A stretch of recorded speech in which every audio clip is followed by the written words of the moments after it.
నమ శివాయ. శ్రీ విష్ణు రూపాయ నమః.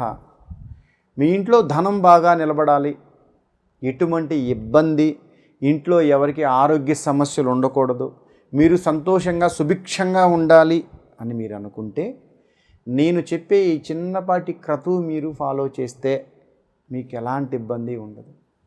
అదేంటంటే మీరు మీ ఇంట్లో అనగా ఎప్పుడైతే వర్షాలు పడుతూ ఉంటాయో, వర్షం పడుతూ ఉంటుందో అలాంటప్పుడు ఏ రోజైనా పర్వాలేదు, మీరేం చేయాలి అని అంటే వర్షం బాగా పడుతూ ఉన్నప్పుడు మీరు ఓ చిన్నపాటి బౌలు వర్షపు నీరు అందులో పడేటట్టు బయట పెట్టండి. అంటే రేకుల మీద నుంచో, చెట్టు మీద నుంచో, లేకపోతే ఇంకేదన్నా దాని మీద నుంచో వచ్చి ఆ వర్షపు నీరు అందులో పడరాదు.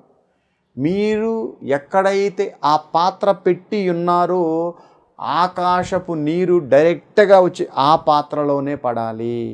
అంతే తప్ప ఇంటి మీద నుంచో, చెట్టు మీద నుంచో, రేకుల నుంచో, పైపు నుంచో వచ్చేటి దయచేసి ఈ పూజలో వాడరాదు. వ్యతిరేక ఫలితాలు వస్తాయి. ఆ ఆకాశగంగా నేరుగా వచ్చి మీరు పెట్టిన పాత్రలో పడేటట్టు మీరు పెట్టండి.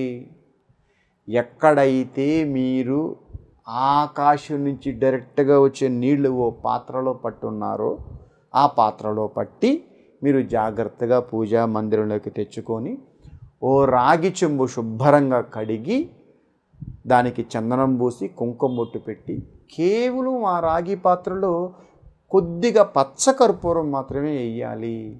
వేసిన తర్వాత మీకు వీలుంటే 3 మామిడాకులు అందులో పెట్టండి. దొరకలేదు గురువుగారు 3 తమలపాకులు పెట్టండి. దొరకలేదు గురువుగారు 3 మారేడు బెల్లపత్రాలు అందులో పెట్టండి. ఈ నీరు అందులో పోయండి, ముక్కాలు భాగం కానీ దాన్ని నిండుగా కానీ. ఓ రాగి పాత్రను శుభ్రంగా తుడిసి చందనం పూసి కుంకుమ బొట్టు పెట్టి నేను చెప్పే ఈ 3 ఆకుల్లో ఏదైనా పర్వాలేదు, అయితే మామిడాకులు, లేకపోతే తమలపాకులు, లేకపోతే మారేడు బెల్లపత్రాలు అందులో పెట్టి కొద్దిగా పచ్చకర్పూరం అందులో వేసి మనం ఆ ఆకాశగంగ నుంచి వచ్చిన నీరు ఏమైతే పాత్రలో పట్టున్నామో అవి అందులో పోసి మీరు మన ఇల్లు మొత్తం చల్లండి. మన ఇంటి ఆవరణం మొత్తం ఆకాశగంగతో మనం శుద్ధి చేస్తే ఆ ఇంట్లో ఎలాంటి దిష్టి దోష్ట దడుపు ఉండదు. ఆ ఇంట్లో లక్ష్మీదేవి స్థిర నివాసం అయి ఉంటుంది. ఆ ఇంట్లో ఎలాంటి ఆరోగ్య సమస్యలు ఉండవు. ఆ ఇల్లు చాలా సుభిక్షంగా ఉంటుంది. మీరు కనీసం సంవత్సరానికి ఒకసారైనా ఈ పూజ ఏ ఇంట్లో చేయబడుతుందో ఆ ఇల్లు చాలా సుభిక్షంగా ఉంటుంది అని శాస్త్రంలో చెప్పబడింది. కనుక మీరు ఎప్పుడైతే వర్షపు నీరు మీకు అనుకూలంగా ఉంటుందో, అంటే వర్షాలు పడేటప్పుడు మాత్రమే నీరు పట్టుకోవాలి. ఒకవేళ వర్షం రాత్రి పడితే మనకు అనిపించిన మన టెర్రస్ పైన ఒక బౌల్లో ఈ వాటర్ పట్టుకొని పొద్దున్న లేచి మనం ఇంట్లో ప్రక్షాళన చేసుకోవచ్చు, ఇబ్బంది లేదు.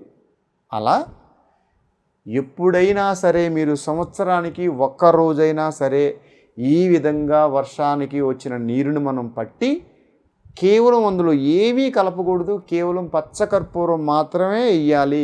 ఇక పసుపు కానీ, కుంకుమ కానీ, ఇంకా ఇతర గంగాజలం కానీ, ఆవుపంచం కానీ దయచేసి ఏమీ కలపరాదు.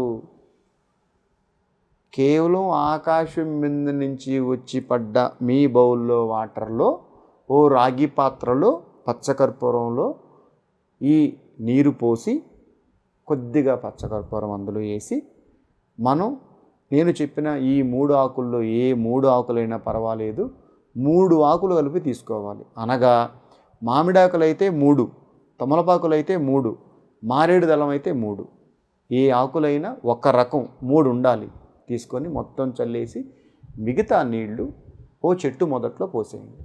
ఈ చిన్నపాటి పూజా కార్యక్రమం చేస్తే మీ ఇంట్లో ఎలాంటి ఇబ్బందులు ఉండవు.